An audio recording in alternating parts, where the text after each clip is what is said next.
Assalamualaikum warahmatullahi Bismillahirrahmanirrahim. Alhamdulillahirabbil alamin wassalatu wassalamu ala asyrafil anbiya wal mursalin sayyidina Muhammadin wa ala alihi wa sahbihi ajma'in. Subhanaka la ilma lana illa ma 'allamtana innaka antal alimul hakim. Wala haula wala quwwata illa billahil aliyyil azim.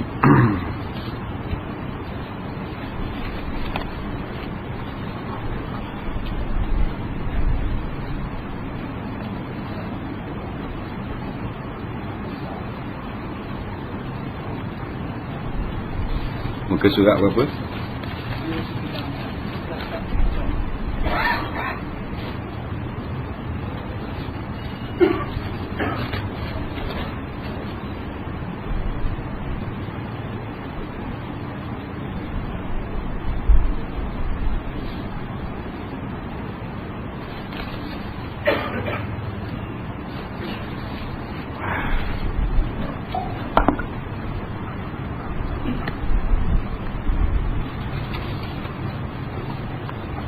Qala al-mu'allif rahimahullahu ta'ala wa nafa'na wa iyyakum bi'ulumihi fid dharain amin ya rabbal alamin. Baik, kata pengarang rahimahullahu ta'ala, zakat fitrah. Kita masuk pula bab zakat fitrah. Pengertian zakat fitrah ialah harta pada kadar yang tertentu yang wajib dikeluarkan ketika terbenam matahari pada hari terakhir Ramadan, dengan syarat-syarat tertentu ke atas tiap mukallaf dan orang yang di bawah tanggungannya.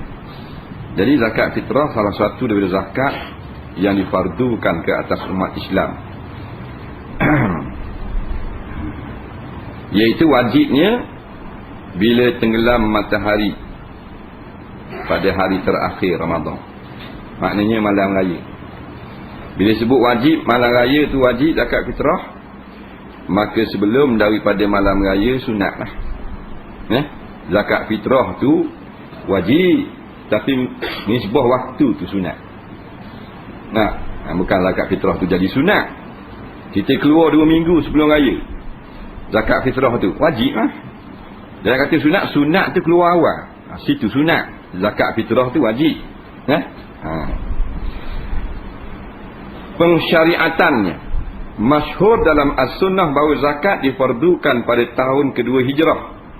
Itu pada tahun difardukan puasa bulan Ramadan.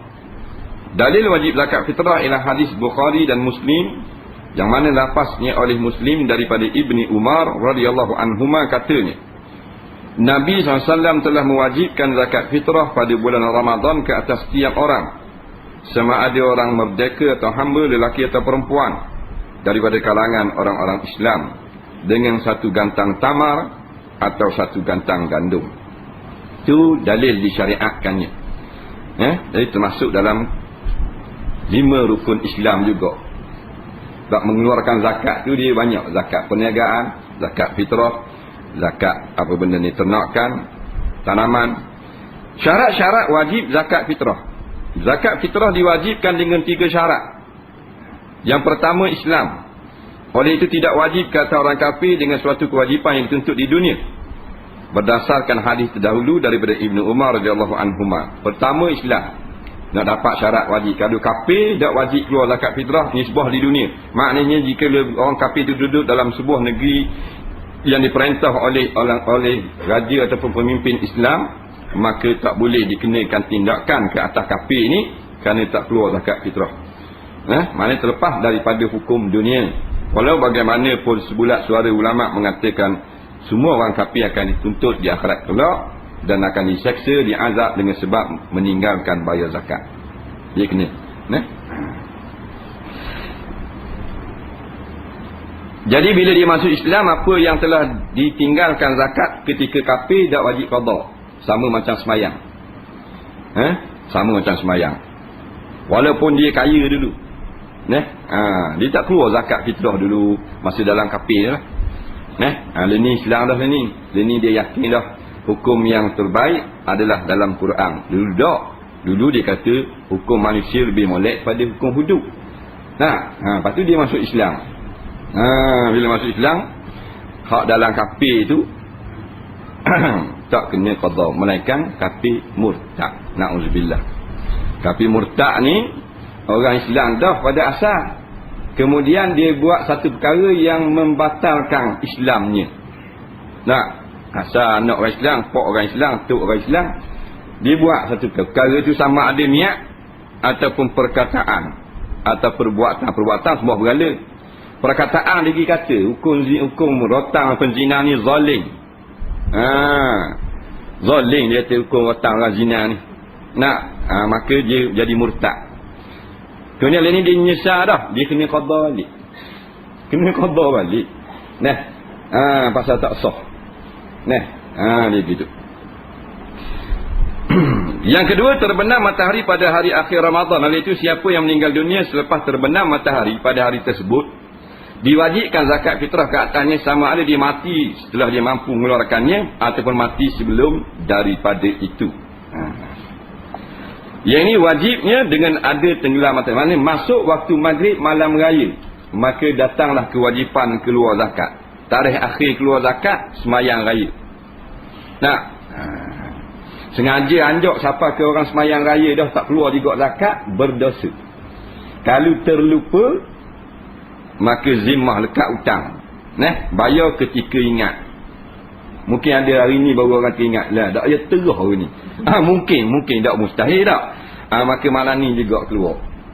Jangan nanti esok. Malam ni juga. Yang kata boleh nanti esok ni bila tidak maujud asnaf zakat. Ada orang kat rumah, ada orang depan kapung tu sikit, tapi malam nak pergi esok-esok tak boleh. Pasal hutang lah. Dia gitu. Ini berlainan dengan siapa yang dilahirkan selepas terbenam matahari, dia tidak diwajibkan mengeluarkan zakat. Begitu juga siapa yang mati sebelum terbenam matahari, dia tidak diwajibkan mengeluarkan zakat fitrah. Berlainan pula dengan siapa yang dilahirkan sebelum terbenam matahari, dia wajib mengeluarkan zakat fitrah. Jadi masalah budak yang baru lahir, anak yang baru lahir ni macam mana yang kita kena keluar fitrah dia? Kita ni ayah, anak kita lahir seminit sebelum waktu maghrib malam raya. Katakan esok raya, petang tadi maghrib 7 suku, anak kita lahir 7.14. Tak kena zakat fitrah. Pasal anak kita tak sempat dengan kena zakat fitrah. Dia gitu, kena atau kena? Sadar, kena. Pasal dia lahir pada bulan Ramadan dan dia sempat hidup pada malam Syawal. Betul semula yang lahir sebelum daripada masuknya bulan Syawal, seminit sebelum maghrib umpamanya, dia kena zakat fitrah. Ayah tu lah, dia nak keluar kerana baru beranak.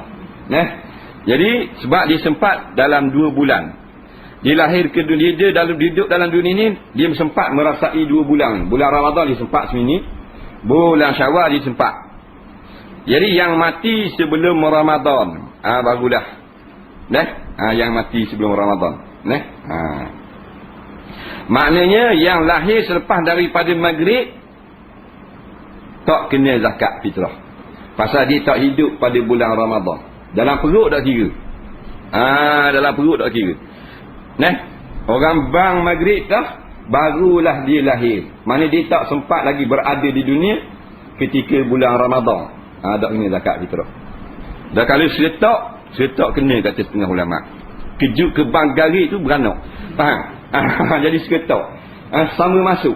Maghrib dengan Syawal tu semakar. Kena zakat fitrah. Yang ketiga, memiliki harta yang melebihi keperluan makan untuk diri dan tanggungan pada hari raya dan malam, serta keperluan untuk tempat tinggal dan khodam jika dia memerlukan kepada khodam.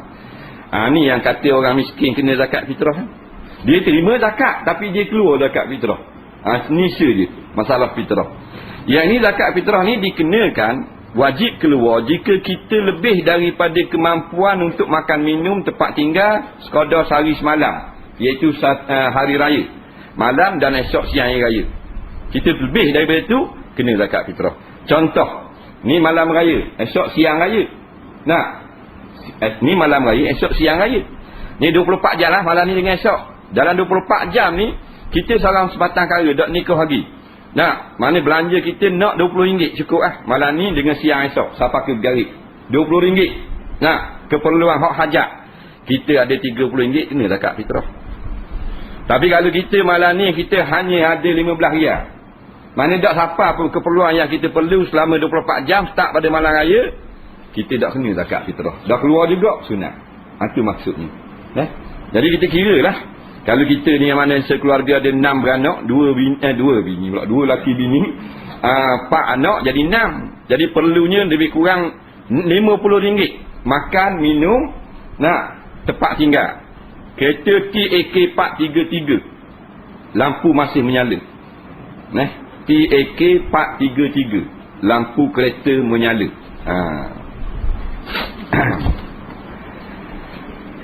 Kalau kita ada orang gaji, kira tak dengan khadang kita. Ada bibik di rumah. Nak makan kita ni 6 beranak, bibik seorang Indonesia. Perlukan 70 riyal. Malam ni esok. Kita ada 70 tak keluar zakat. Fitrah lah. Dan kalau ada cukup untuk kita saja, kita ada RM75. Kita nak perlu RM70 je. Tapi duit kita ada RM75. Makna RM5 zakat tu muat untuk seorang je. Siapa dulu? Ibda' binafsika. Sahabat tanya Nabi, mula dirimu dulu. Diri kita dulu. Jadi anak isteri kita tak keluar zakat fitrah. Pasal kita tak mampu pada malam tu. Jika harta tidak cukup untuk perbelanjaan atau nafkah pada hari raya dan malamnya untuk diri dan orang yang bawah tanggungan, maka dia tidak dikenakan zakat fitrah. Dia gitu. Jika dia mempunyai harta yang cukup untuk hari raya dan malamnya, tetapi tidak cukup untuk hari-hari selepas itu, dia diwajibkan juga mengeluarkan zakat fitrah. Dan alasan tidak cukup untuk hari selepas itu tidak diambil kira. Hari raya dengan malam cukup. Tapi hak raya kedua, ketiga, mungkin tak tahu lagi, makan ada kedak tahu, kena juga zakat fitrah. Kerana hak akan datang tu tidak diambil kira. Jadi benda ni hanya berlaku masalah dalam kitab-kitab fiqh saja. Yang dalam kehidupan kita sebenarnya tak ada berlaku masalah tentang fitrah ni. Kita tahulah kita keluar zakat fitrah ke tak. Kalau siapa tak ada skepen tinggal sedia 3 amah je, memang dah keluar zakat fitrah lah. Galiknya tak berlaku masalah ni. Memang kita ramanya keluar zakat fitrah sekalipun kita ni orang yang layak terima welfare. Walaupun kita boleh terima Baitul-Mal. Pasal apa? Orang miskin pun bukan mana siapa tak ada pitih. Cuma dia nak 1000 sebulan dapat 800 je. Dia kira miskin lah. Ada juga orang miskin dia nak 1000 sebulan. Ada. Dia tak mesti miskin ni maknanya gaji dia dah sampai 100. Gaji 1000 lebih ada kategori miskin. 3000 gaji miskin. Boleh terima zakat. Pasal anak dia ramai 48 orang. Bini pak tok tua duk dia berlaku 8 orang.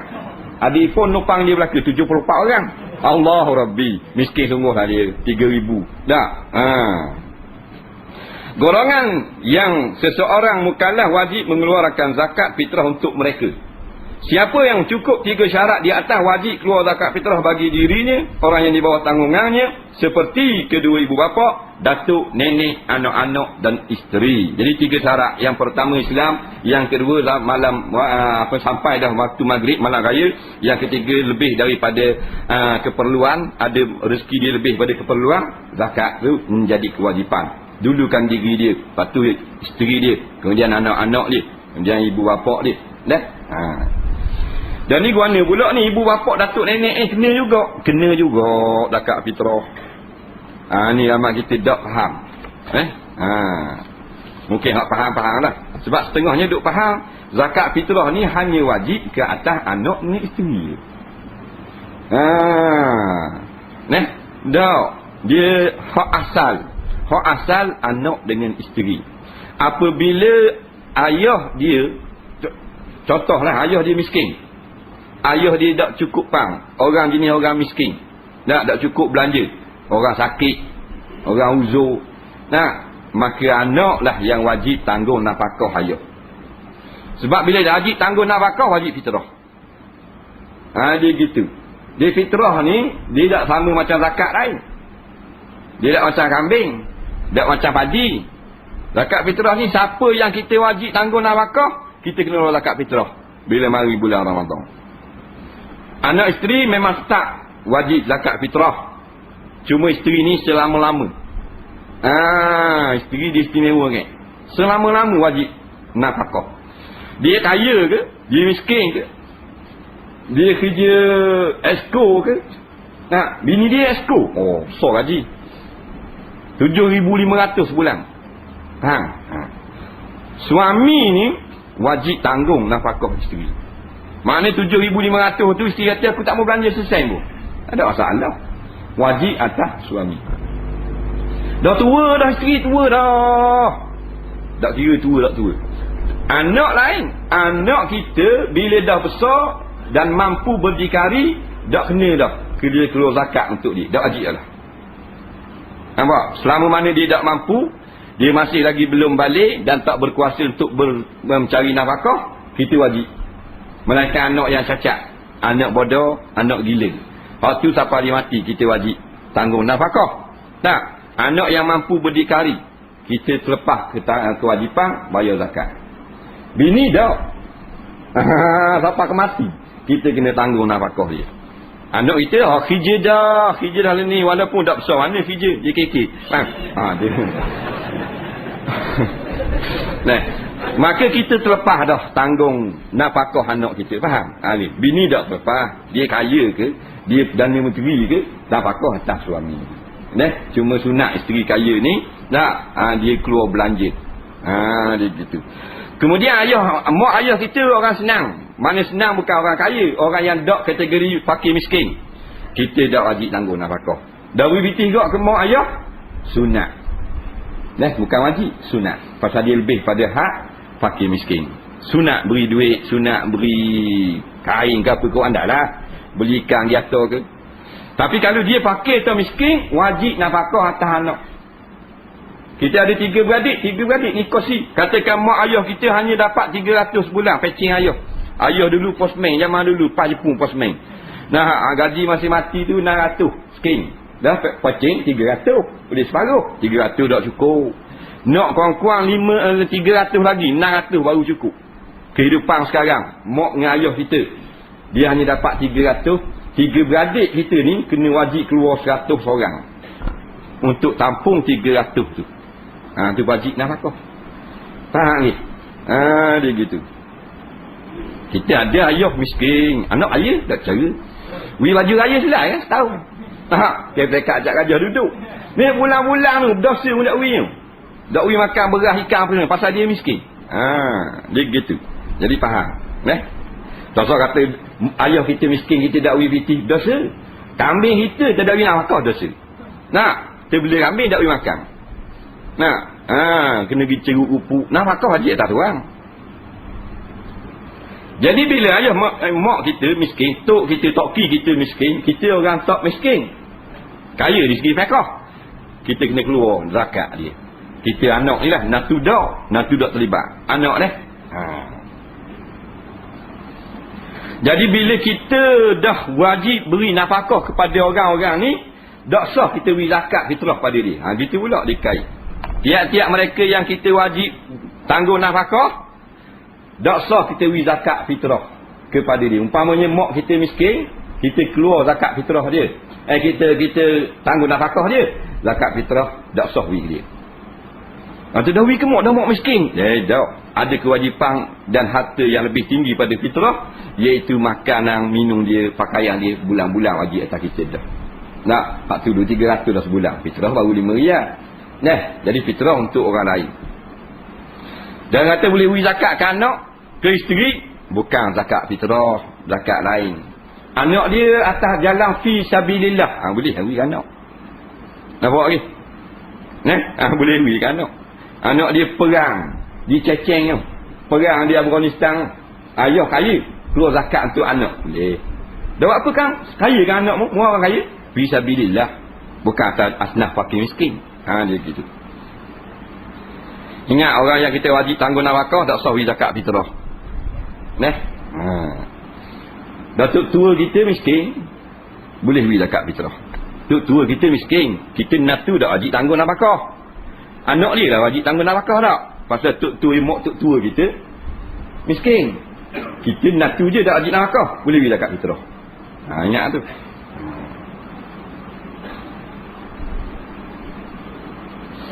Oleh itu tidak wajib mengeluarkan zakat fitrah pada anak yang sudah balik yang mampu berusaha sendiri mencari rezeki. Anak dia balik dah, tak wajib dah ayah kedua zakat fitrah untuk anak. Tapi bukan syarat balik saja. Yang kedua, mampu berdikari. Anak dia balik dah, malah kerja, tak wajib zakat fitrah. Anak dia boleh kerja, malah ni kerja. Dia dah ada musim motosikal gitu. Tak wajib atas ayah zakat fitrah. Tak?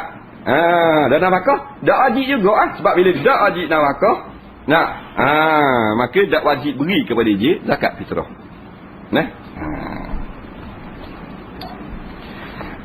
Anak dia besar panjang dah, tapi tak boleh kerja nyakit. Nyakit anak dia cacat, anak dia dungu, orang dungu kan. Anak dia sindrom ke apa, tak mampu kerja. Tu wajib nafkah sampai ke mati anak. Atau gila anak dia. Wajib juga nafkah atas ayah. Dan kena keluar zakat fitrah. Anak yang dah mampu bekerja tapi tidak bekerja. Kerana kerja boleh.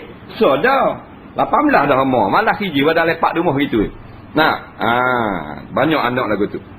Dan juga kepada siapa saja dari keluarga terdekat yang tidak ditaklifkan kepada yang untuk memberi nafkah yang bukan di bawah tanggungannya, malah tidak sah mengeluarkan zakat fitrah bagi pihak mereka kecuali dengan izin dan sebagai wakil mereka sahaja. Baik. Katakanlah maknanya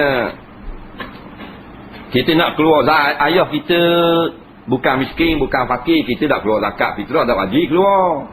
Tapi kita nak keluar untuk ayah mak kita, harta kita sendiri, kena izin. Jangan bandar-bandar. Jangan bandar-bandar. Ayah dia khabar, dia pergi bayar zakat fitrah untuk ayah dia. Ayah dia bukan fakir miskin, wajib atas dia, tak boleh. Dia kena khabar dulu sepatah. Kena minta izin. Begitu juga isteri nak keluar zakat diri dia sendiri. Jika dia mempunyai sedikit kemampuan yang tidak mencukupi untuk semua kaum keluarga yang berada di bawah tanggungannya, maka hendaklah mendahulukan dirinya. Kalau nak bayar zakat fitrah untuk ramai, tak boleh.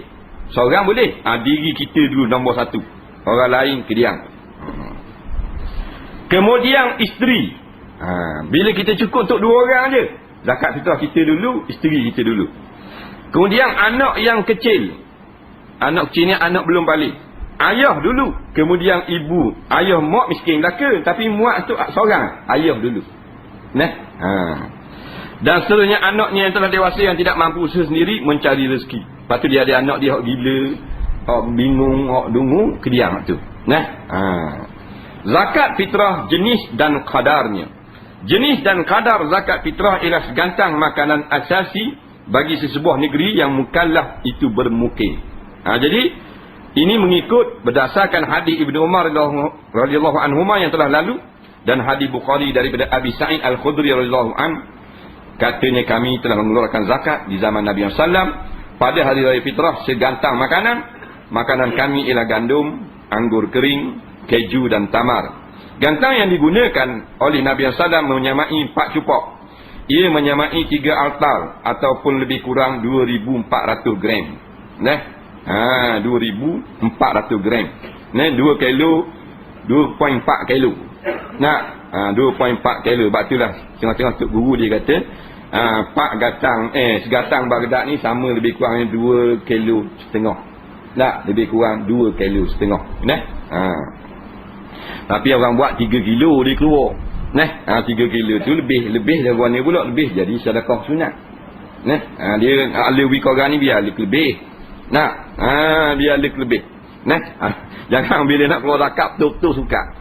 Dia tolak sama beras kan. Tak merugi sikit. Zakat biarlah. Dah kata 5 riyal zakat fitrah. Nak riyal di mana? Bila lebih dia gitu. Tak boleh 5 riyal. 5 riyal.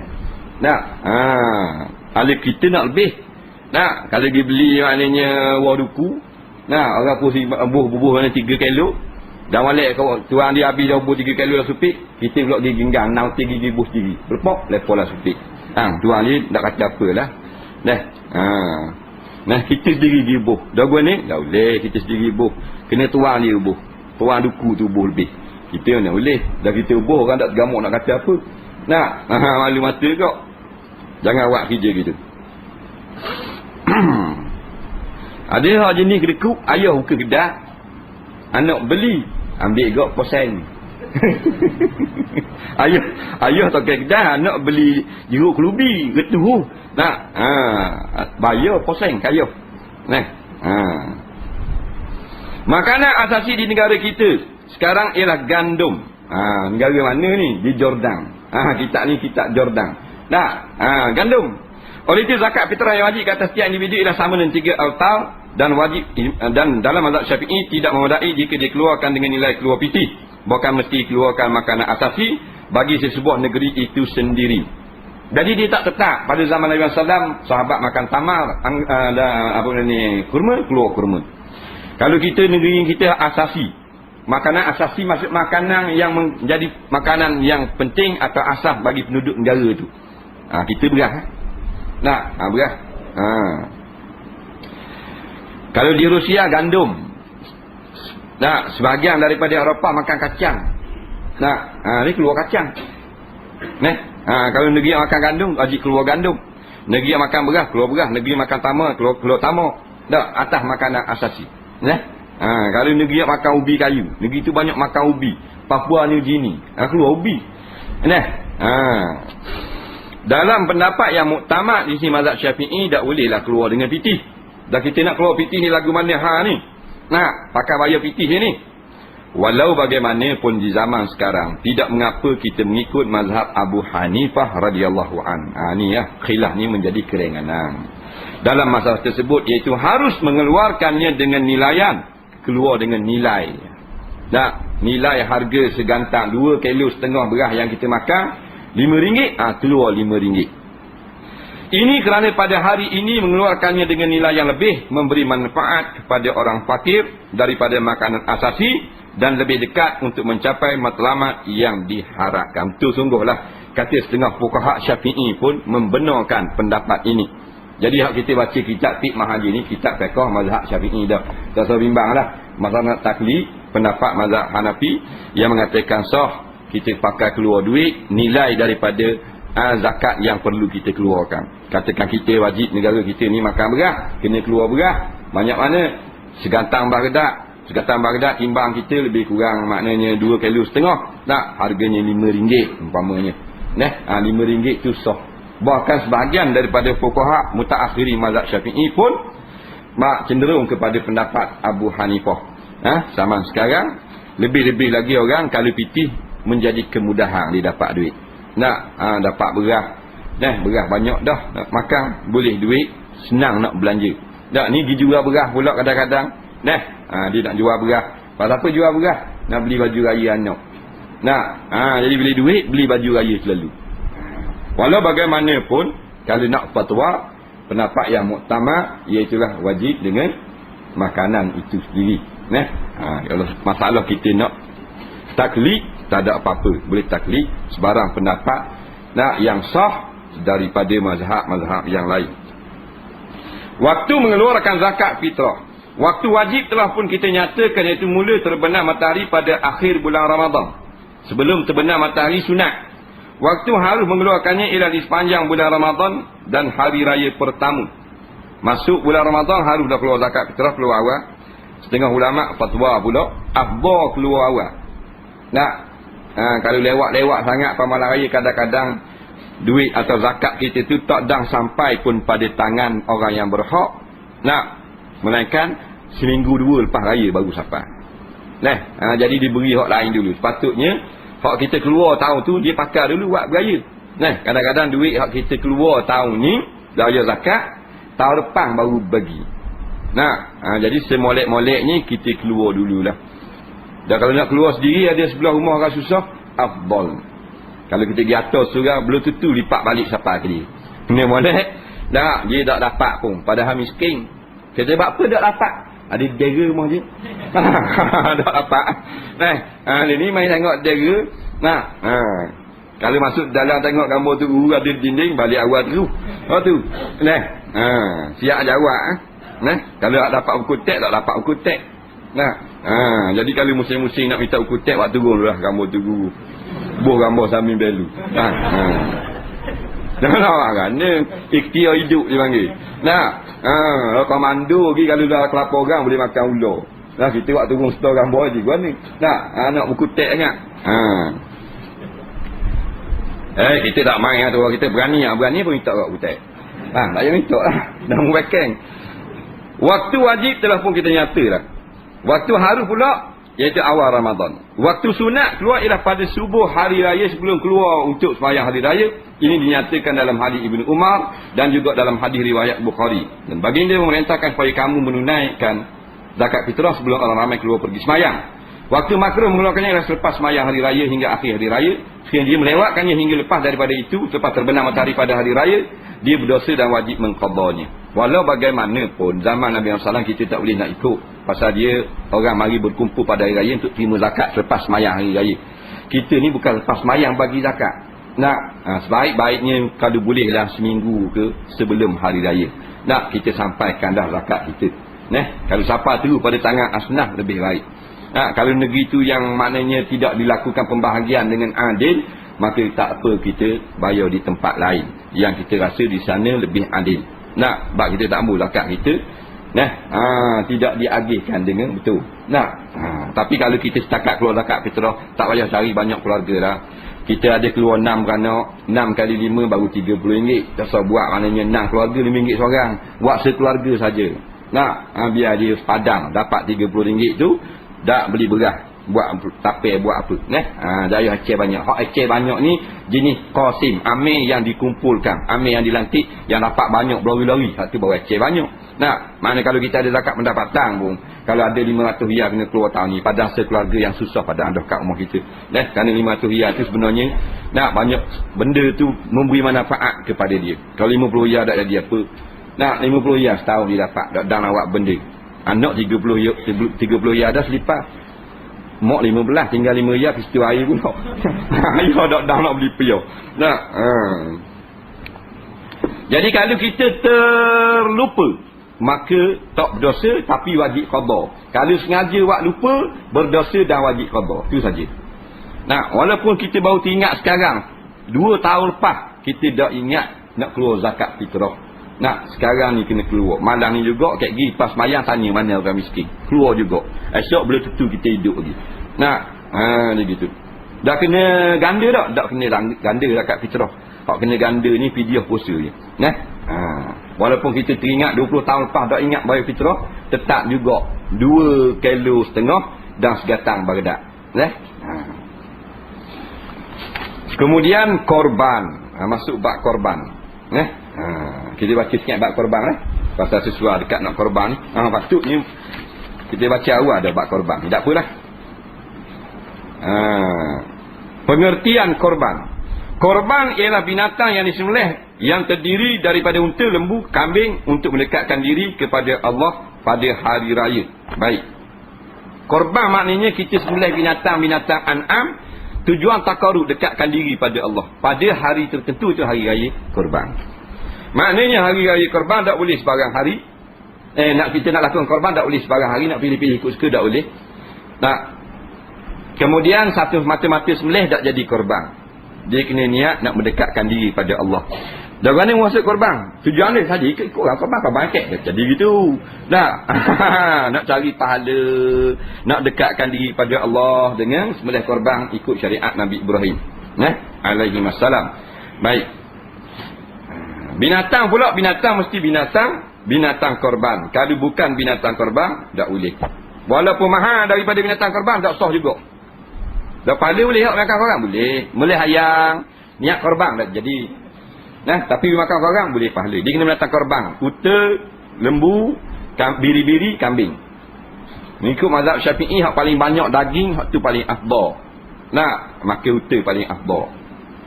Unta berapa cakap Haji Mak? 5,000. Nombor 2 lembu 3,000. Kubah. Kubah boleh tak? Lembu, kerbau. Lepas tu biri-biri.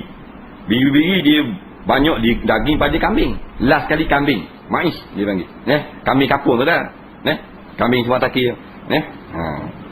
Binatang lain walaupun mahal tak sah. Dia sembelih burung kasawari. Burung kasawari mah. Kena hak molek 8,000 seekor. Telur so gini telur. Telur RM50 seti. Nah, kaki-kaki yang makan telur pagi tu obat kuat tu molek kasawari. Burung uting molek. Nah, dah dina obat bagi bahannya telur ayam telur ayam tu dak jadi. Nah, kata telur ayam kapung baru sihat. Telur ayam kapung tak. Telur kasawari. Nah, nak amal dah untuk kuat tenaga batin. Pagi-pagi 21 uting.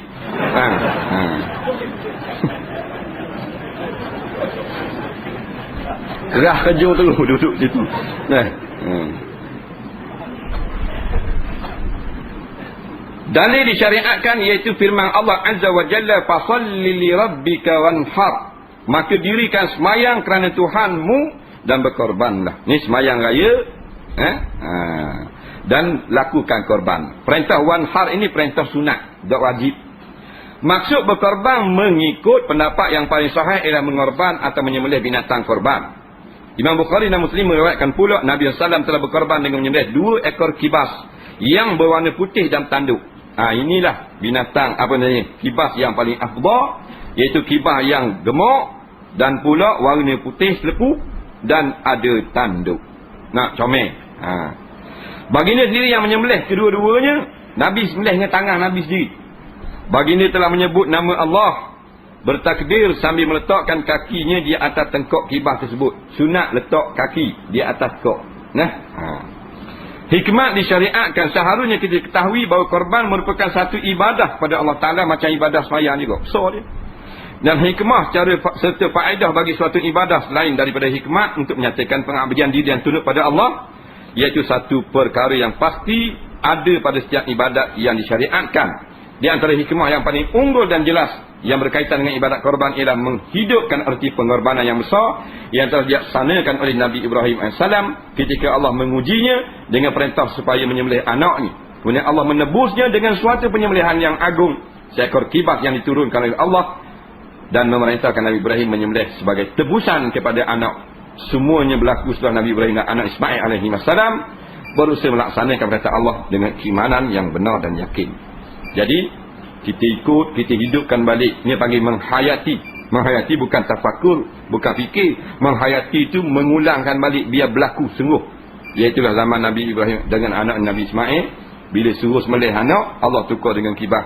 Maka kita nak ajuk ataupun tiru balik pengembangan ini. Mudah-mudahan dapat pahala yang banyak di sisi Allah. Allah tak suruh kita sembelih anak dah. Allah suruh sembelih binatang saja. Nak, kalau kita sayang juga. Tak, maknanya tak tahu nak kata apa lah. Dah lah, maknanya bukan seekor lembu. Seekor boleh bagi 7 dah pula. Nak, orang yang tak sayang, seekor lembu dah dah. Sembelih ke bang. Tak ada sayang dia, seekor lembu baru 2,000. Gaji dia 1,500. Dah setahun, dah nipung. Tak, sebab dia tunggangan kita ni. Motosikal kita, kereta kita di padang mahsyar lagi. Padang mahsyar ni jalan kaki. Melainkan orang yang ada kenderaan. Di antara kenderaan hari kiamat, iaitulah binatang korban. Nah, orang yang korban bolehlah naik kenderaan. Nak naik, dia kena ikhlas korban. Kalau dia tak ikhlas, nak menunjuk-nunjuk korban, binatang dia liar di hari akhirat. Pasal apa tak lihat naik, kamu aku korban itu, mung tidak ikhlas kepada Allah. Gitu. Selain daripada hikmat tersebut, ibadat korban juga mengandungi pengertian pertolongan pada orang fakir dan orang memerlukan pertolongan. Betul, Islam satu agama yang sangat murni, menggalakkan orang yang senang sembelih binatang, daging beri kepada orang miskin. Dan itulah di antaranya tujuannya korban nisbah kepada kemasyarakatan. Nak, batu janganlah kita ambil banyak sangat daging korban bagian kita. Nak, sebanyak-banyak mungkin yang kita patut beri pada orang miskin. Kita banyak sangat ambil bagian kita. Nak sampai 5 kilo taruh lapi. Tak beri korang 3 kilo. 3 kilo bukan setuang. Setuang 200 gram ni. Nampak? Suku kilo beri korang sikit. Taruh dalam rumah sebeseng. Suku kilo boleh korang miskin balik rumah. Boleh anda orang dekat. Nah, laju sikit berlipat. Mesti ketang kali, mesti lekat di trotel minyak. Dah halus sangat. Dah, biarlah mana dia naik motosikal dak bergayung. Berat daging tu. Nah, ni halus satu. Mesti ligat kali. Renyang ni daging. Nah, bukan mesti kita nak eceh banyak. Tak mesti kita nak share banyak. Mana kalau 3 orang miskin dapat 2 kilo seorang daging kita. Lebih baik. Pasal dia boleh makan ramai anak beranak je. Serta dapat tanggungan, serta dapat tambah rasa gembira pada mereka ahli keluarga dan tanggungan pada hari raya. Sebab bila orang miskin ni dia nak makan daging 16 riyal 17 riyal sekilo. Jadi bila kita beri dia makan daging free, itu satu benda yang sangat suka. Memang suka lah orang susah. Tengok orang miskin tak lalu kat daging. Lagi kat daging. Dia main kat ikan. Kat ikan kat diri daging. Main kat ikan cek-cek. Anak-anak selayang tu. Sekilo 40 ekor. Tambah pula 5 ekor. Kita dah akan cek-cek itu. Buat ngai kakak ni. Tapi dah dia orang miskin, dia main ikan cek itu. Kembung mereka ni tak ada anak sulah ada. Dan tak ada piti. Jadi tiba-tiba boleh makan daging, seronok dia. Itu tujuan ni. Mencetuskan rasa gembira dalam hati orang miskin, pahala yang sangat besar. Dengan itu akan lahir ikatan persaudaraan Islam yang kuat antara individu dalam masyarakat Islam dan dapat menanam semangat hidup masyarakat dan rasa kasih sayang ke dalam hati mereka. Sebab tu jangan beri hak bermasak, beri hak metah. Bila kita beri hak metah pada orang miskin, bila banyak dia boleh jual. Bila jual dia boleh dapat balik duit untuk tampung pembelanjaan hak lain. Kemudian hukum korban, wallahu a'lam. Kita ada banyak juga jawab soalan. Soalannya saya seorang ibu tunggal yang kematian suami dan mempunyai 4 orang anak. Saya ingin berkahwin lagi. Ibu tunggal. Dia ada 4 anak. Laki dia mati. Salah seorang dari anak perempuan yang telah berkahwin saya, sekiranya kalau saya berkahwin nanti, ia tidak membenarkan bakal suami saya tinggal di rumah, kerana rumah itu peninggalan arwah suami saya. Saya tetap tidak tinggal di rumah itu kerana saya masih bertanggungjawab pada 3 orang lagi anak saya. Apa hukum kalau saya tetap tinggal di rumah itu bersama suami saya nanti? Orang puang ni ibu tunggal lah, laki mati. Anak ada 4, 3 lagi kecek. Hak seorang nikah dah, ada laki dah lah. Dia anak dia perempuan hak kahwin dah ni, hak berumah tangga dah, jika bawa ke mak ni, kalau mak nikah, maka seorang hari lah ayah baru tu rumah saka. Kita dak reba. Biasa tu dak reba je. Jadi mak dia nak duduk juga rumah tu pasal ada anak kecil apa semua. Boleh duduk je, jawab je, ya boleh duduk. Kerana ibu berhak. Suami ni isteri si mati berhak juga. Ke atas rumah tu. Jadi sepatutnya anak perempuan ni taklah kata gitu. Sepatutnya anak puang ni kata dah duduk rumah saya tak apa mak. Orang ayah baru kita tanggung belaka. Patut kata gitu. Dalam mak ni nak duduk rumah saka tak boleh juga. Walaupun ayah baru ni tak berhak. Tetapi dah isteri tu berhak bahagian dia. Jadi kira molek lah, tak sabar lah. Kira molek. Mak kita sendiri kan. Boleh duduk. InsyaAllah boleh duduk. Saya datang haid pada 19 bulan 11 dan habis bersih pada 25 bulan 11. 19, 25, 7 hari dah. 10 hari kemudian saya datang haid lagi, tapi sikit je. Pada masa tu je. Lepas pada tu tak ada dah. Yang saya keliru, adakah itu darah haid atau darah istihadah? Dia keliru. Dia mari 7 hari dah haid 19 sampai 25. Dia kata mari haid. Lepas tu bersih 10 hari mari pula haid. Tapi mari sekali keluar tu je. Jadi haid ke tidak? Tadi dia kata haid. Patutnya dia kata gini, 10 hari kemudian datang pula darah. Gitu tu. Ni datang pula haid. Lepas tu dia nak kata haid ke tak? Tak apalah, betul. Orang tak tahu mana-mana.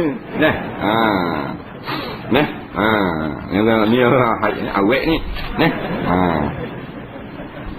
Jadi jawabnya, kalau dah 10 hari mari pula darah, kemudian keluar masa mari tu saja, bukan lagi haid.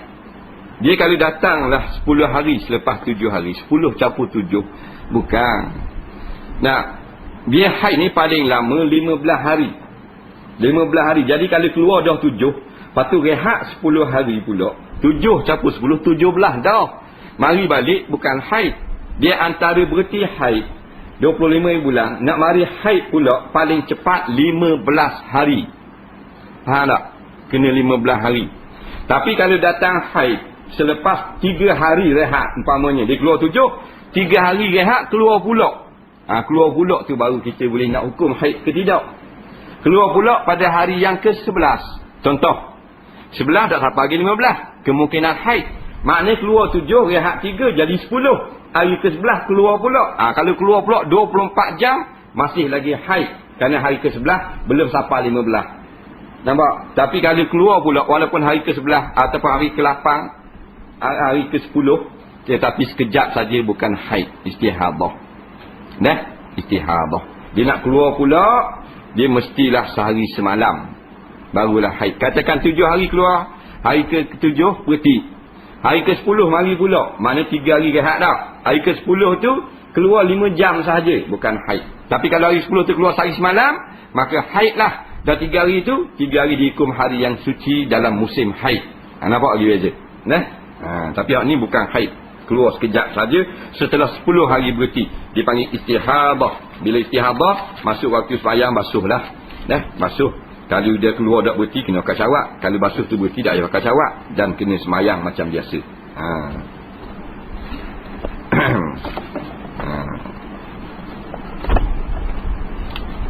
Soalan seterusnya.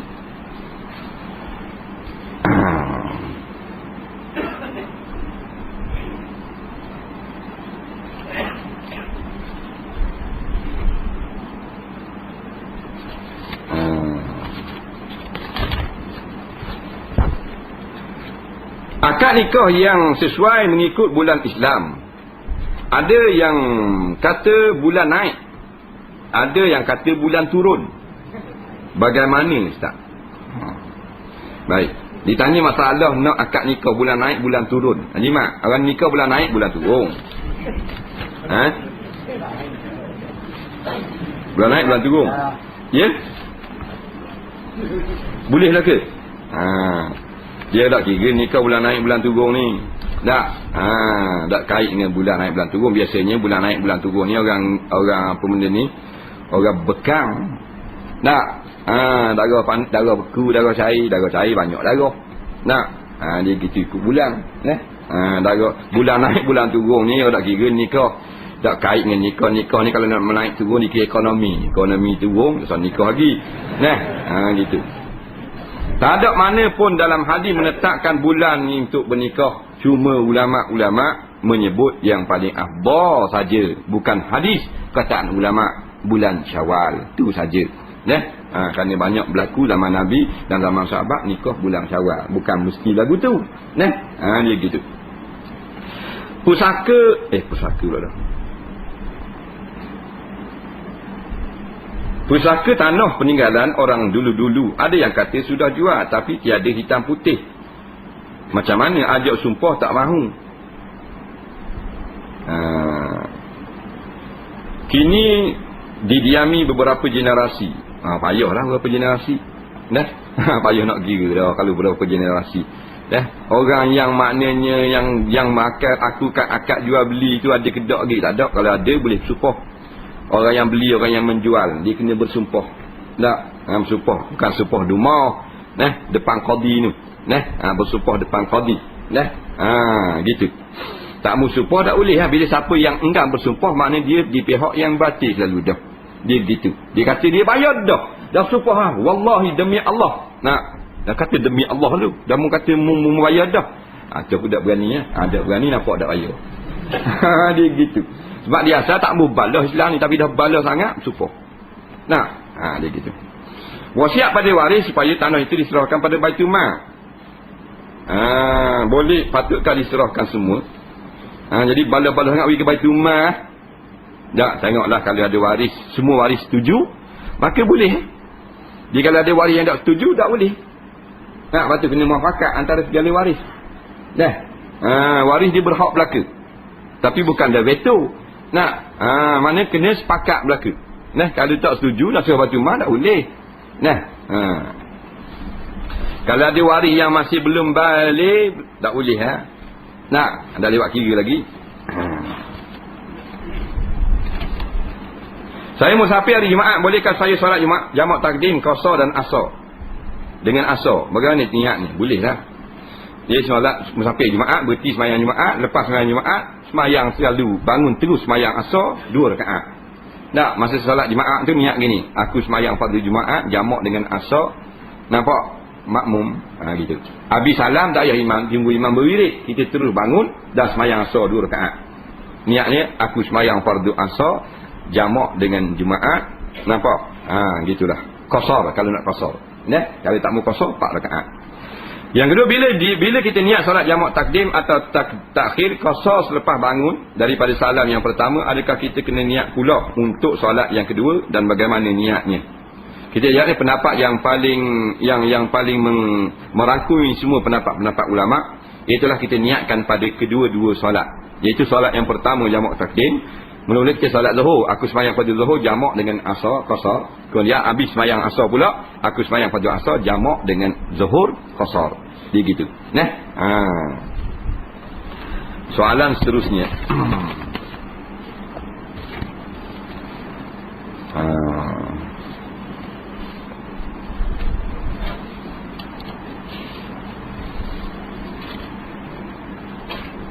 Mana lebih afdal berpuasa ikut hari wukuf di Mekah atau 9 Zulhijjah di Malaysia?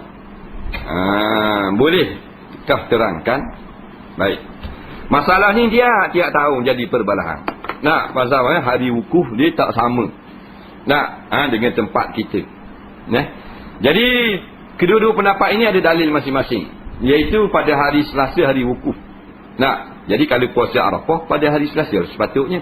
Kan itu hari wukuf. Tetapi di Malaysia 9 Zulhijjahnya hari Rabu.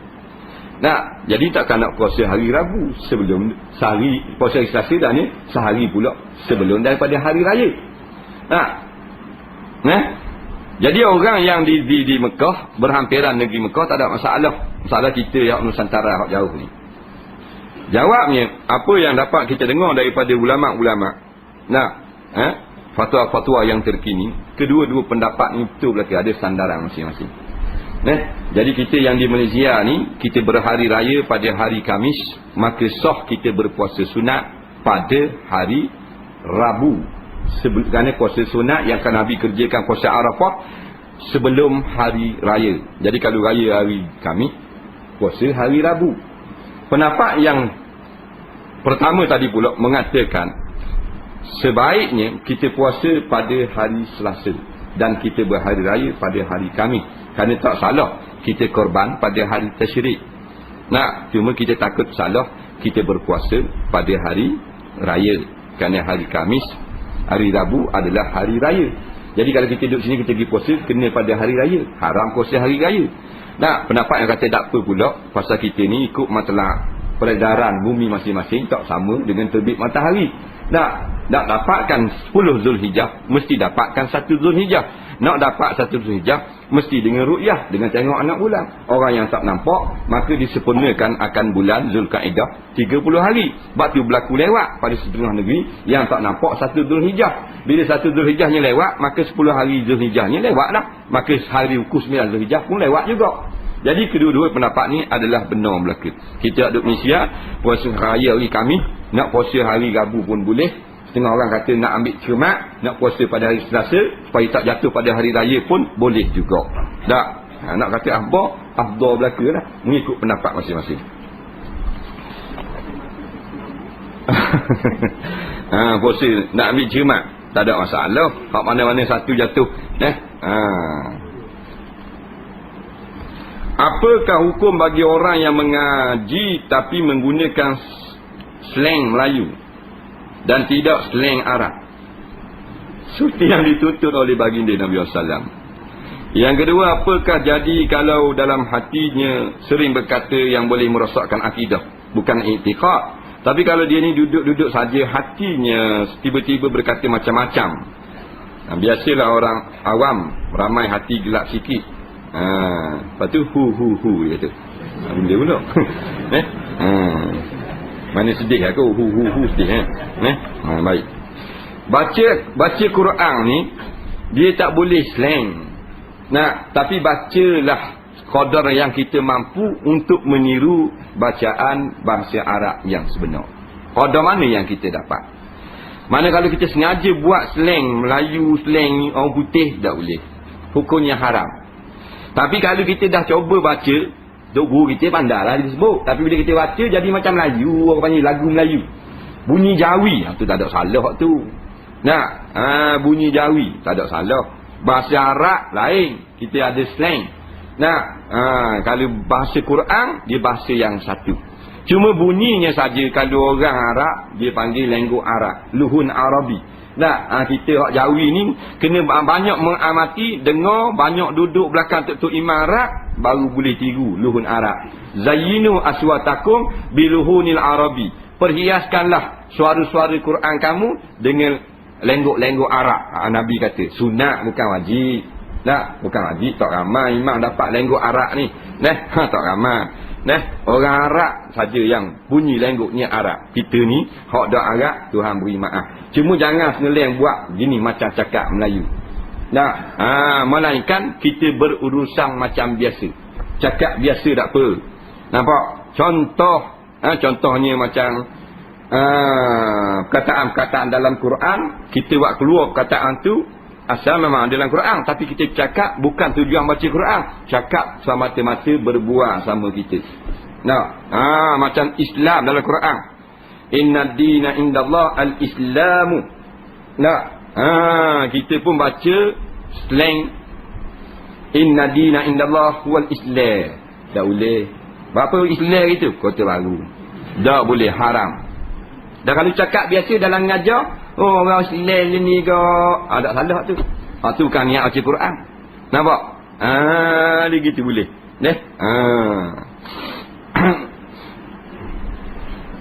Munafikin. Bunyi kota baru. Kalau baca Quran tak boleh buat gitu. Dalam Quran kena baca huruf Arab. Tak jadi juga huruf Arab, jadi Jawi juga. Tak salah tu.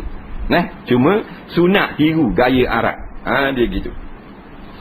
Kemudian dia kata dalam hati mari nitah, bukan dia sengaja etikad, benda-benda yang merosakkan akidah, yang macam-macam mari benar agama Kristian kau, dia mari. Tu dah samimbang lah. Dan jangan layang. Dia panggil khatir syaitan. Benda hak tak molek dalam hati, lintasan je dia mari lalu. Khatir syaitan. Tuhan ni dua kok, Muhammad ni tipu kok, Quran ni palsu kok. Mari macam-macam lah.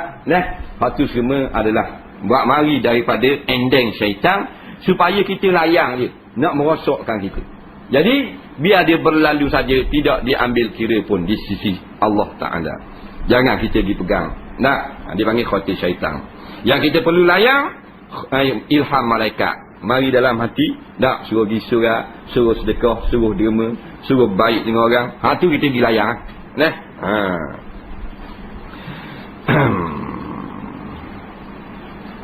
Ni benda pula.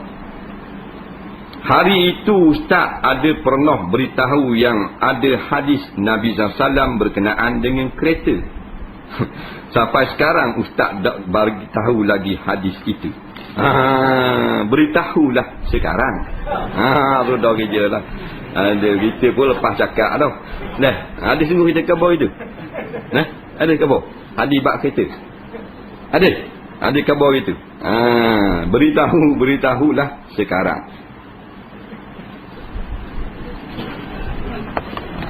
Dah kerja lah.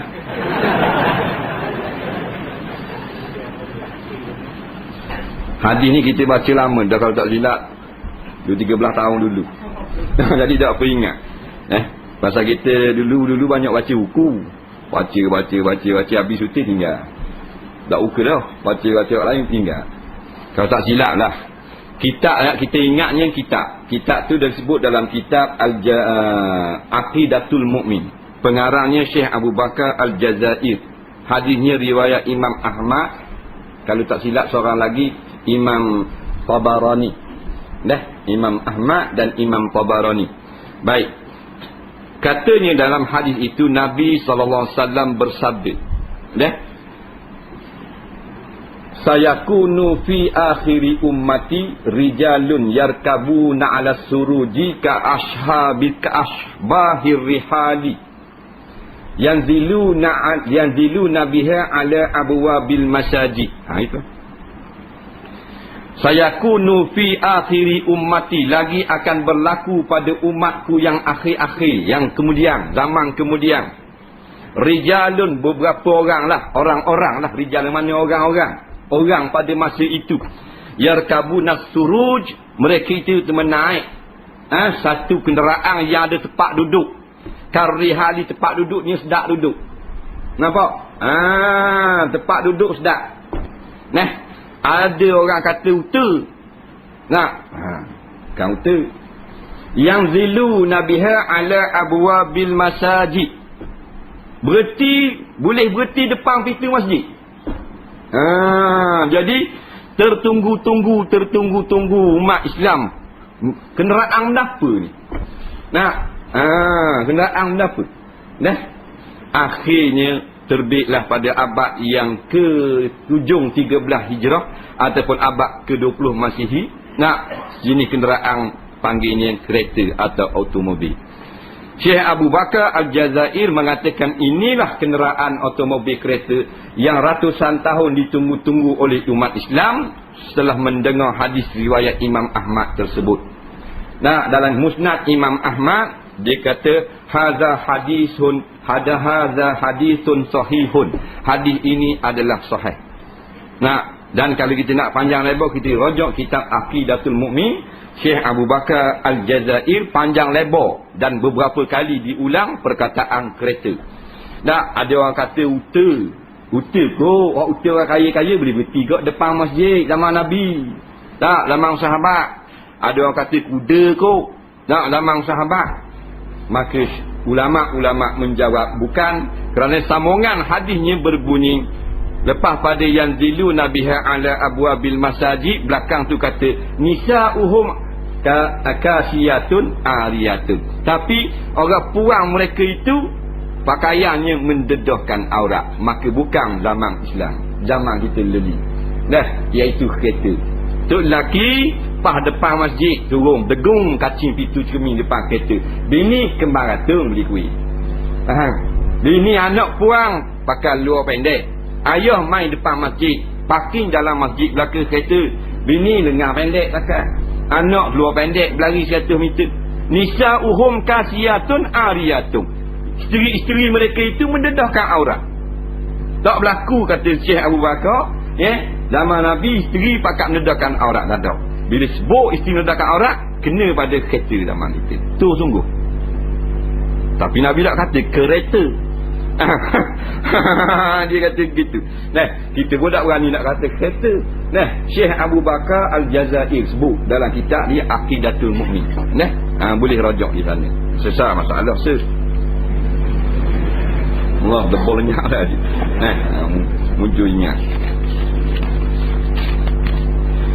Semasa sedang solat jemaah syura kampung saya, orang sebelah saya sudah berumur, sudah pergi haji, asyik garu je. Semasa imam membaca Fatihah, haji sebelah dia duduk garu sama. Mula-mula garu telinga, lepas tu kiam, lepas tu garu hidung. Ni bang haji garu ni. Kemudian kiam semula, lepas tu baik kianak rambut pula. Kemudian kiam semula, lepas tu tutup mulut ketika menguat. Kemudian kiam semula. Entah berapa kali beliau melakukan demikian. Saya rasa ada dalam 4 atau 5 kali sah ke solat. Rajin ni bilang orang sebelah. Dia pun tak kosyak juga ni, dia bilang orang sebelah. Nah, yang mu duduk sebelah haji tu sama apa? Dia duduk kat lain sikit. Nah, jadi jawabnya hak menggaru-garu tu dah jadi maudhu' kita. Ada pun tutup mulut ketika menguat diperintahkan. Hak tu hak ada agama suruh. Tak salah hak tu. Menguat tutup mulut. Nah, dalam sembahyang boleh. Hak tu. Hak garu ni saja. Baik garu ni, kalau kita garu kerana gatal, dan gatal kita tu kalau kita tak garu dia mengganggu khusyuk, maka kata setengah ulama sunat garu. Sebab kita duduk tekan je, katanya. Tak, jadi tak ingat. Jadi kita gerak sekali hilang. Tu berarti bertolong-tolong dalam perkara kebajikan. Sunat sungguh rupanya. Tapi kalau berasa sikit garu, berasa sikit garu. Tu makruh. Batal tak batal jikalau yang menggaru hanyalah gerakan jari saja. Jari saja letak tapal lebar garu lama 15 minit. Tak batal. Nampak pasal apa dipanggil anggota yang ringan. Anggota ringan telinga, telinga, jari telinga gerak nyuk tak batal. Keropok mata tak watak. Tak. Lidah tak watak. Nah, jari kaki. Tapi kalau garu gini. 3 kali turut mazhab Syafi'i batal. Ni. Habis gerak.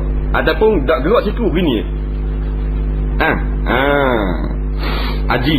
Nah, tapi kalau memang perlu, memang dia nyakit haji ni. Haji kurang. Memang dia kena ulang tu lain lah. Dah. Tu bab lain. Nampak kan kita tak kena bala tu. Dia habis seluruh tubuh. Tapi jagalah jangan bergerak anggota berat. Garu gini saja sekadar perlu. Tapi kalau kita tak ganggu khusyuk, maka jangan kita garu. Tapi kalau ganggu khusyuk, baru dibenarkan garu. Tak ada masalah. Dah. Ada kuartus kerajaan dikira satu, adakah kuartus kerajaan dikira satu qaryah macam satu kampung juga? Adakah penghuni kuartus tersebut diwajibkan supaya melakukan solat secara jemaah pada setiap waktu solat fardu? Ini kerana kuartus itu ada didirikan surau, tetapi di luar kawasan kuartus ada masjid lebih kurang 2 km jaraknya. Jauh lagi.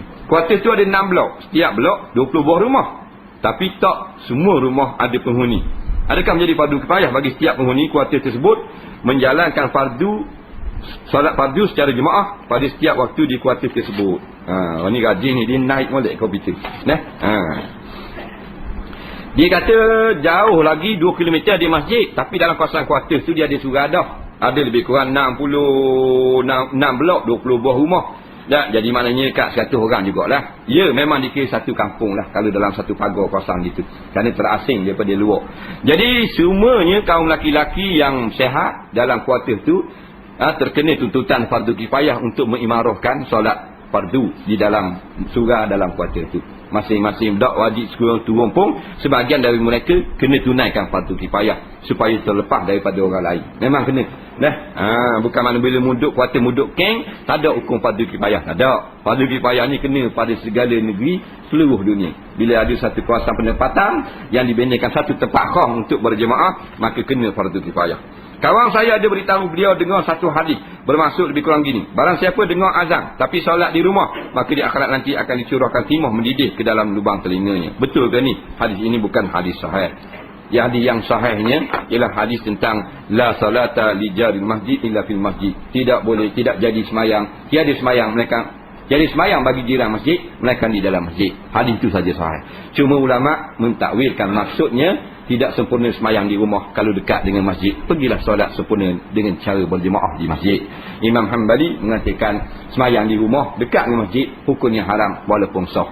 Hanbali dia keras sikit. Dia pakai hadis yang sama juga. Dia tafsir lagu tu. Jumhur ulama tafsir mana tak sempurna semayang di rumah, balik pada hadis satu darjat saja. Yang sempurna 27 di masjid. Dia gitu. Bukan hak kena tuang telinga ni dah. Selepas saya laungkan azan, masuk seorang Cina mu'allaf, terus iqamah. Dia azan, lepas tu ada orang mu'allaf pula masuk, terus iqamah. Biasanya saya tunggu orang datang dulu baru iqamah. Maka terpaksa saya jadi imam kerana si mu'allaf tadi suruh. Hanya pada masa tu saya 2 orang dengan dia je.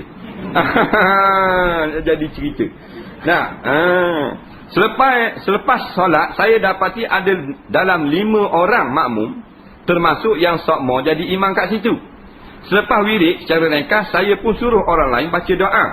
Sebab saya tak reti baca doa dalam bahasa Arab. Kecuali buka tutup doa saja saya reti.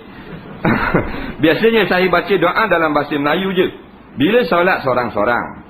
Lepas tu saya terdengar ada kawan saya ejek saya. Sebab saya tak pandai doa dalam bahasa Arab. Maka tak afdal lah jadi imam. Soalan saya, mana lebih afdal doa dalam bahasa Melayu ke atau dalam bahasa Arab? Walaupun tak tahu makna. Yang kedua, selepas qomat boleh tak kita tunggu dulu supaya orang ramai sikit, atau tunggu siapa yang layak jadi imam datang? Yang ketiga, semasa doa mesti kena tadah tangan ke? Kalau tak tadah boleh tak? Yang ketiga, boleh Ustaz terangkan cara doa dengan betul, apa yang perlu dilakukan dan apakah bacaan yang perlu? Baik, dia ni mari nak semayang berjemaah, tak ada orang, dia pun bang lah. Nak tolong bang pasal Tok Bilal tak mari. Tak, biasalah. Kalau kita jangan, tapi kalau kita tengok waktu masuk jangan terus bang. Kalau tempat tu ada Bilal Rawatib, beri masa dulu sedikit. Kalau kita tahu dah memang sini, kalau siapa-siapa pun bang tak ada masalah, tak apa. Tapi kalau pergi macam tempat yang telah dikhaskan ada Bilal, kita baru sapa, baru masuk waktu jangan bang selalu. Nak, sebab bila yang dilantik ni jadi masalah lagi. Beri masa sedikit. Tak mari juga baru kita tolong bang. Kemudian bila lepas bang masuk seorang mu'alaf terus qomat. Allahu akbar. Tak nak sembahyang sunat. Kita hak tukang bang jadi tok imam dah pula. Dah bila jadi tok imam dah lah bidang terjun. Tak ke depan pula sekali lagi jadi Messi terjun. Jadi dia pun duduk belakang kita. Kemudian bila baca doa dak reti. Orang mari ikut belakang. Dah orang mari ikut ramai belakang. Pasal dia semayang dulu, orang mari ikut belakang. Muka jadi imam sama berada kat belakang. Tapi mari lewat. Dia pun baca doa, dak reti nak baca doa, suruh orang belakang baca doa. Baca doa, biasa tu. Kalau bidang kerja, tolong baca doa. Jadi orang belakang pun baca doa. Bila orang belakang baca doa, selesai masalah. Lepas nak balik orang pun kata kan, jadi imam nak jalan doa. Orang sindir gitu. Jadi masalahnya bukan dia nak sengaja nak jadi imam. Jadi tak ada orang ingat ke tak ada tu imam. Jadi imam. Bukan dia nak jadi imam. Yang kata kita nak sindir-sindir ni patut dia isi borang nak jadi imam. Tapi tak ingat doa, baru boleh sindir. Faham tak? Ni bidang terjun awak guna. Main kita nak kata saja ke orang. Dah nak guna terpelang dia kena jadi imam. Mu'alah ni pun satu ni korang suruh dia komak legah sangat. Hak ni samsing ni. Yang pergi komak apa. Jadi pernah berlaku kita dia tu imam suruh orang belakang jadi baca doa, bacakan doa. Banyak berlaku gitu. Jadi kalau kita jenis boleh baca doa, jangan buat gitu. Jangan suruh orang belakang. Jadi fitnah. Tapi mereka kita memang tak reti doa. Lainlah suruh orang belakang baca doa. Kalau kita reti, jangan suruh orang belakang. Jadi fitnah. Mulut orang Melayu ni jahat. Kita orang belakang tak apa tu. Dia kata selalu. Jadi baca doa gini. Baca doa yang afdal, doa yang dipahami oleh orang yang baca. Mana kalau dia faham, tak faham bahasa Arab, faham bahasa Melayu, afdal bahasa Melayu. Dia tak faham bahasa Melayu, tak faham bahasa Arab, faham bahasa Kampuchia, bahasa Kampuchia afdal. Tapi kalau bahasa Melayu pun dia faham, bahasa Arab pun dia faham, afdal bahasa Arab. Dia gitu. Sebab tujuan untuk dia fahami. Dia gitu. Bahasa Arab faham, bahasa Melayu faham, afdal bahasa Arab. Faham lagi? Tak reti bahasa Arab, boleh baca tapi tak faham benda, orang belakang fahami saja je tak reti kau. Afdal bahasa Melayu. Dia gitu. Melainkan kita niat nak mengajar orang, maka kita baca bahasa Arab. Tak ada masalah bahasa Melayu. Jangan dalam semayang sudah. Dalam semayang semua bacaan kita bahasa Arab. Di luar semayang kita faham bahasa Portugis, bahasa Portugis. Faham bahasa Jepun, bahasa Jepun. Itu yang paling afdal. Kemudian masalah tak ada tangan, sunat tak ada tangan. Tak ada tangan, tak ada masalah. Allah tetap memperkenankan doa. Sunat saja buat tangan lagu tu. Tak wajib pun tak ada tangan. Kemudian cara-cara yang berdoa dengan betul insya-Allah dengan panjang lebar kita pegang. Kemudian kita pergi pada masalah yang terakhir. Baki-baki ni bawa ke minggu depan.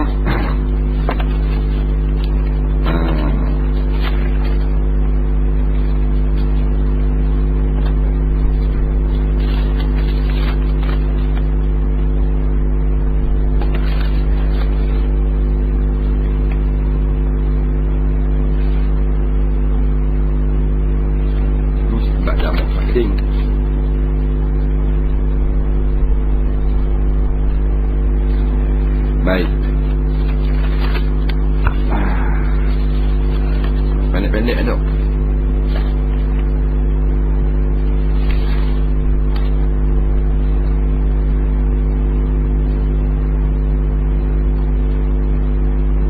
Baru-baru ini saya ke Melaka bersama keluarga saya, tujuan untuk melancong. Sah atau tidak saya solat jamak?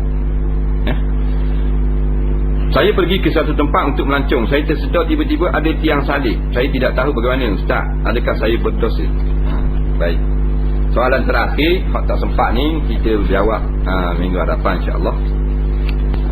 Dia masalah ni dia tanya tentang solat jamak tapi dia pergi melancong, bukan pergi nak buat pergi haji Mekah, bukan nak pergi bayar zakat fitrah, bukan nak pergi buat kebajikan ataupun perkara yang berkait dengan akhirat, nak pergi melancong saja. Boleh ke tak jamak ni sembahyang? Jawabnya, melancong kita tahu dulu. Nak tengok hukum melancong tu sendiri. Melancong ni boleh tak dalam Islam? Melancong ni dalam makan angin. berjalan-jalan di atas muka bumi lah. Fasiru fil ardi. Nak, Allah kata, hendaklah kamu banyak berjalan di muka bumi. Maka boleh melancong, tak salah.